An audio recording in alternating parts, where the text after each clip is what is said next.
नमस्कार, मी पंजाब डक। आज आहे 30 मे 2025। मी जात आहे धुळ्याकडे। हे पारोळा रोड आहे आणि या ठिकाणून म्हणजे हे जळगाव जिल्हा आणि धुळे जिल्ह्याची बॉर्डरवर आहे आणि या ठिकाणून आपल्या महाराष्ट्रातल्या शेतकऱ्याला अंदाज देणार आहे।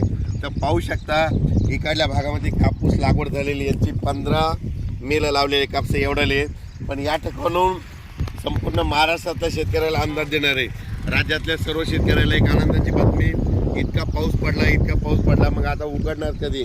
तर राज्यातल्या शेतकऱ्याला सांगू इच्छितो की म्हणजे उद्यापासून 31 मे पासून तर 6 जून पर्यंत असं जोरानं वारं सुटणार आहे। पाऊस काही येणार नाही, त्याच्यामुळे काही चिंता करायची गरज नाही। पण राज्यातल्या शेतकऱ्याला सांगू इच्छितो की तुम्ही काय करा, शेतीचे कामं या 4-5 म्हणजे 6 जून पर्यंत करून घ्या, कारण की राज्यामध्ये 7, 8, 9, 10 जून 4 दिवस परत पाऊस येणार आहे, म्हणून हे लक्षात घ्यायचं।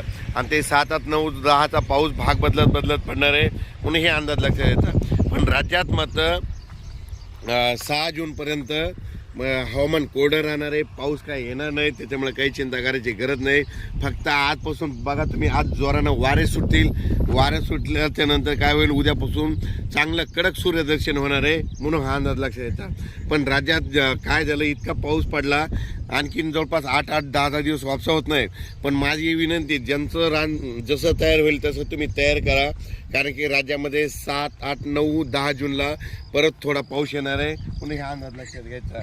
म्हणजे सांगायचं झालं तर पाऊसमध्ये राज्यात 7-8 जूनचा पूर्व विदर्भ, पश्चिम विदर्भ, दक्षिण महाराष्ट्र, उत्तर महाराष्ट्र, कोकणपट्टी, खानदेश, मराठवाडा या म्हणजे सगळ्या विभागामध्ये पडणार आहे। 7 जून ते 10 जूनच्या दरम्यान तो पाऊस असणार आहे, दररोज भाग बदलत पडणार आहे, म्हणून हा अंदाज लक्षात। पण 6 जूनपर्यंत म्हणजे आज 30 मे पासून ते 6 जूनपर्यंत हवामान कोरडं राहणार आहे, खूप काही मोठा पाऊस येणार नाही, त्याच्यामुळे काही चिंता करायची गरज नाही।